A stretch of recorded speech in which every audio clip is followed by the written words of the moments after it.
Mereng tabiriba punumapu Gorbachev na hanumagtada taram okchari. Ngasigi video sidi Samsung Galaxy S21 Fan Edition hairiba phone asigi unboxing amasung first impression gi video aduni. Hairiba phone asi Flipkart ki the Big Billion Day sale da yamna maksu offer laikhiba aduga lupa lising kutra dagina nifu phawgi manungda laiba khwaidigi faba phone adu oibana maram oijaraga hairiba phone asi lawrga aina order tawduna mayamgi damakta unboxing amasung first impression gi video si pujarakpani video su meng tabiriba singa video si bu loin phawbutang meng tabiyu asigi video si matang asida hojaraga Mideng tabiriba pumnangpu taramna okchari amasung asigi Samsung Galaxy S21 Fan Edition 5G hairiba phone asigi unboxing video si adumak matang asida hojaraga hairiba phone asi koigi basic specification singna chingbadi over phongbiyaroi phone asida cover da mai manungda kari kari yaurbiyen haibana chingbasing adu maningda khara dum thari aduga maru oina hojiki matamda koigi phone gumba delivery taw matamda delivery person aduna open box delivery haidna hojiki matamda koigi phone adu yawi natragana yaudi habasi check tawnaba company nasu deliver taw matamda package si hangtuoga adumak pire aduna si harimba open box si open oiraga leire loinana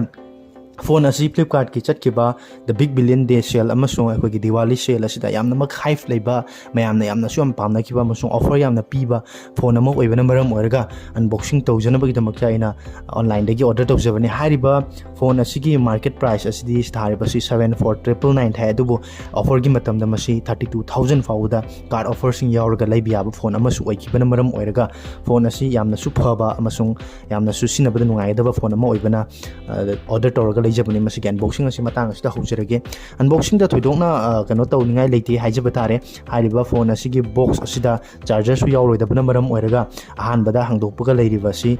phone adu leire phone asi matai da thamjaraga sigi manungda yawriba box macha asida isda documentation haiba tare sigi user manual gumba khara yawngani documentation khara yawre loinana hariba phone asibu charge tawnabagi damakta bagi type C to type C cable hariba type C to type C cable amasung box asigi maningda sim ejector pin asinatana box content da thoidokna hariba phone asiga loinana kariguma pol amamata lakte hariba box asida charger yawbo thengnaroi Hauzik phone asi hangdoklaga mayam punna yengminarasi phone asigi design masak mong si mataw karam tawbage haibadu cherang haitare plastic cover amana hamana yomjalaga lae aina lawjariba phone asigi color asina akogi graphite hai mokogi Samsung ki website te yeng matamda graphite gray haina quality se maning gi saruk se plastic ne adubo akogi yamna matte finish oiba yamna su phajana akogi ahongba plastic ti kaidong da su maloi haida phone asina matamda dumak yamna ubigani maningda triple camera layout leire masi 12+12+8 megapixel gi tele photo camera am su yauri haidiba telephoto asina 30x digital zoom phawba yai aduga 3x optical zoom da portrait image na singba lowbuda yamna mak sengba aduma phone ama oibana maram oiga afaba phone ama oibana phone asi lawjabani haiba phone asi camera amasung video gi sample na chingbasu ekoi gi tungda review oina hapcharake aduga maning thangba sarukta type C aduga sim card slot adumasung speaker grill asisu stereo speaker grill ni haiba earpiece asida story stereo chatlaga phone asi adumak sinabada nungaiba phone amadi oiri ahan bagi oina in hand field da masigi phone asi aduki matik phajai amasung sinabada nungai haijaba tare khutna paiba matamda compact oiba adum khutta handy oiba nungaiba phone amasu ori aduga weight asisu yamna lumba haibsaba tare weight yamna leiba phone di oide hariba phone asi offer gi matamda hojik phangba taraga sumasi adumak leiba yaba phone man aina leijariba phone asi 8128GB gi phone ni hariba asi gi price asi 31999 32000 da offer ga loina na leija hobani phone asi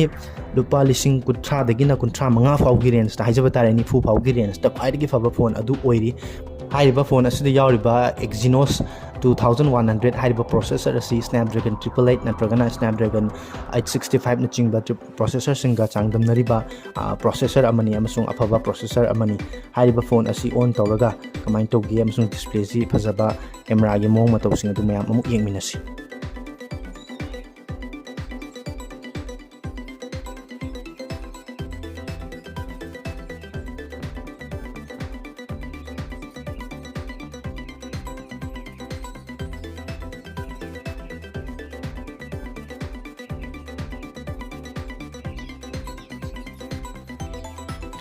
hauzik phone asi setup tawbu loira matungda leiriba fibam se asigi fibam da leire yamna kanna bloatware haijaba tare atopa extra oiba application sing yaropo ude handagi hona dogi Facebook kumba adum application amani di adum install tawbu yadum masi yam ka hena bloatware mayam kyauba adugumba applic phone amadi oiroi maram ni Samsung gi One UI hairiba si bloatware yaudaba masung yamnamak baba user experience ki damakta maming chaliba ko UI makhalama oibana hairiba Samsung gi Galaxy S21 fan edition hairiba phone asi flagship level da leiba apaba phone singi manung da su ama oiriba phone amani hairiba phone asigi camera gi sample si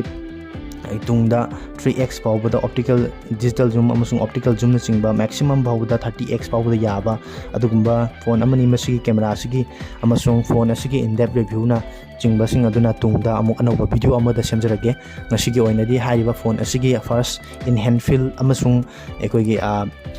unboxing gi video adune masigi phone asigi matangda adomna karigumba makhata na hena khangbining balai bataragasu asigi video gi comment section da soi soi dana ibiramo adom gi comment sing adugi pakhum soi dana pina ba khona jarake loinana hairiba phone asiga loinana lakliba khogi box content sing adu mayam gi mangda amta uchege hairiba phone asi leire loinana phone asibu charge tongna bagi namakta khogi type C to type C cable aduga sim card ejector pin hairiba ahum asi natana adomna phone asi leiba matamda atopa box content uba phangberoi karigumba domna hairiba phone asi leina bagi damakta amasung leibi bataragadi atopa charger company gi oba Samsung gi 25 watt ki fast charger natragana atopa brand gi charger leibada thotokna problem leiroi hairiba phone asida 25 watt ki ekoi gi fast charging amasung 15 watt ki wireless charging amasung 5 watt ki reverse wireless charging na chingba support toriba matam asiga susanaraba flagship oiba adugumba phone amani haina thamjari phone asi IP68 ki water resistant oiba khogi nongphado karigumba domna pool gumbada photo natragana video nambagi damakta oiragasu problem leiroidaba waterproof oiba phone amani hojiki matamda lupa lising 35 gi range da waterproof oiba camera da processor da natragana atop hiram kya da yamna mak faba phone ama haijaba taragadi haiba phone asina oiri masine ngasigi oinadi Samsung Galaxy S21 fan edition haiba phone asigi unboxing amasung first impression gi video phone asigi matangda ahenba akupa camera gi sample na chingba natragana review na chingba video yengbina bagi damakta su channel asibu subscribe to send view